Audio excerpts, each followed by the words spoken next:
Hello, Namaste, good morning. I'm Ashok this side. You are most welcome on my YouTube channel you Polymath. आज का हमारा विषय है मैं और मेरा भगवान, आप और आपका भगवान। आप कहेंगे भगवान बंट कब से गया, कब से मेरा तेरा हो गया। तो इसके पीछे मेरा तर्क है कि जैसे बूंद और समुद्र का रिश्ता होता है, बूंद बूंद से करके समुद्र बनता है, लेकिन बूंद समुद्र नहीं है। इसी तरह से हमारा और ईश्वर का रिश्ता है, हमारा ईश्वर का संबंध है। हम ईश्वर के अंश हैं और ऐसा नहीं है कि हमसे मिलकर के ईश्वर बना। ईश्वर परम सत्ता है, परम सत्य है, वो थोड़ा अलग है। तो ईश्वर मेरा तेरा कैसे हो गया? मेरा तेरा ऐसे हो गया कि जैसे एक बर्तन होता है, हमारा जो बीइंग है, हमारा जो अस्तित्व है, हमारा जो पूर्ण व्यक्तित्व है, वो एक बर्तन की तरह से है। अब हम समुद्र के पास जाएं और समुद्र से पानी भरें तो पानी तो उतना ही आएगा ना जितना हमारा पसारा है, जितना हमारा होराइजन है, उससे ज़्यादा नहीं आएगा। बर्तन से के वॉल्यूम से ज़्यादा पानी उसमें आ नहीं सकता। इसी तरह से हमारा जो व्यक्तित्व है, हमारा जो बीइंग है, उसमें भी जो ईश्वर है वो वैसा ही है जो जितना हमारा बीइंग का फैलाव है, उससे ज़्यादा नहीं होता। इसीलिए मैं कह रहा हूं कि मैं मेरा भगवान है, आप आपका भगवान है। अब यहाँ पे बहुत सारे प्रश्न उठते हैं कि भगवान है, सर्वशक्तिमान है, समदृष्टा है, सबको बराबर देखता है, तो ऐसा कैसे है कि कुछ लोग अच्छा जीवन जीते हैं, कुछ लोग बुरा जीवन जीते हैं। तो हम भक्ति करते हैं, प्रार्थना करते हैं, साधना करते हैं। हम जितनी जैसी साधना करते हैं उतना ही हमारे अंदर ईश्वर समाता है। हम अपने ईश्वर को मजबूत करते हैं। ईश्वर तो चैतन्य है, परम चैतन्य है। और जैसे जैसे हम साधना करके अपना चेतना का विकास करते हैं तो जो ईश्वरीय चेतना है या कॉस्मिक चेतना है उसमें जुड़ने का प्रयास करते हैं। हम अपनी चेतना अवस्था की विकास में जागृत, स्वप्न, सुषुप्ति और तुरीयावस्था तक पहुंचते हैं। तुरीयावस्था ऊंची अवस्था, सबसे ऊंची अवस्था माना गया है, जिसमें मनुष्य की चेतना ईश्वर की चेतना से जुड़ जाती है और तब वो जो भी सोचती है, करती है, उसमें बहुत ज़्यादा ये जो दुनियावी द्वंद्व होते हैं, दुनियावी क्लेश होते हैं, उनसे थोड़ा सा मुक्ति मिल जाती है। तो हमारे सनातन में भी 36,000 देवी देवताओं का वर्णन आता है। अब 36,000 देवी देवता, दूसरे लोग कहते हैं कि भाई 36,000 देवता तो ईश्वर तो एक है। तो कहने का मतलब यह है उन्होंने मैं और मेरा भगवान, आप और आपका भगवान, इसी को बात समझ करके शायद 36,000 देवी देवता हुए होंगे। आज हमारे देश की आबादी लगभग 140 करोड़ है। जब देश आजाद हुआ 1947 में, तब मात्र 30 करोड़ थी। वैदिक पीरियड में जब ये धारणा चली होगी कि 36,000 देवी देवता हैं, तब शायद 36,000 ही लोग रहे होंगे और उन 36,000 के अलग अलग देवी देवता, जैसा जिसका पसारा, जैसी जिसकी ग्राह्यता, उस हिसाब से उसका ईश्वर।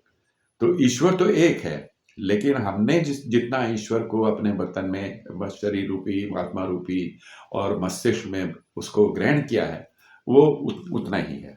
उससे ज़्यादा हम देखते भी हैं, जैसे हम कोई ग्रंथ पढ़ते हैं, ग्रंथ में अलग अलग लोग पढ़ते हैं, कुछ उसमें से कुछ ज़्यादा लेते हैं, कुछ थोड़ा लेते हैं। हर एक का जो ग्राह्यता होती है वो बिल्कुल अलग अलग होती है, एक सी नहीं होती। और हम भी आज पढ़ें, कल पढ़ें, परसों पढ़ें, कुछ ऐसे नई चीज़ें निकल के आती हैं कि हमको लगता है कि हमने पहले जो पढ़ा था वो कम था, अब पढ़ा ज़्यादा है।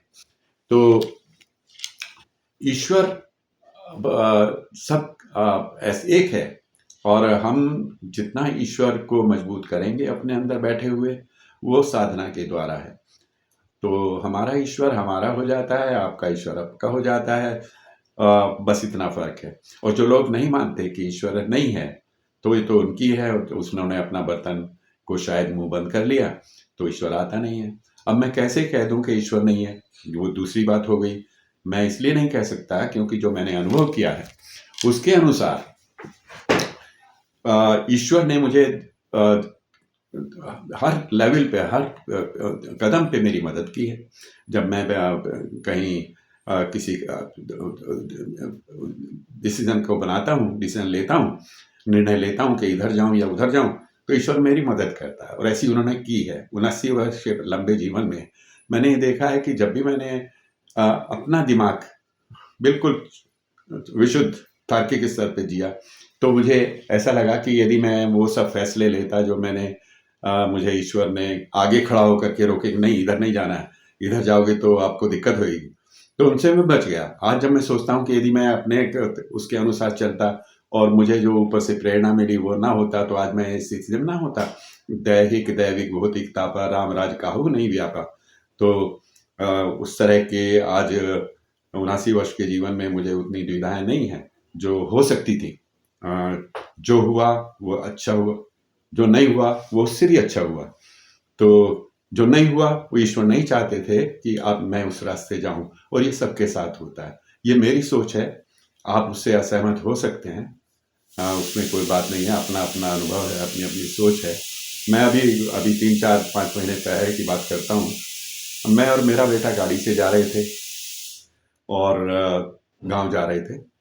जाते हुए जब गांव के पास ही पहुंचने वाले थे, तो क्या हुआ कि गाड़ी जो है, गाड़ी बेटा ड्राइव कर रहा था, स्किड हो गई। बजरी पड़ी थी, नीचे खाई थी, तो स्किड हुई तो गाड़ी ने 3 4 पतले खाए। पहले खाई में नीचे गिरी थी 2 3 फीट, फिर वो थोड़ी स्पीड थी तो हाईवे था, ऊपर से चढ़ी और फिर अंदर एक बाग था, आम का बाग था, उसमें जाके पलट के खड़ी हो गई।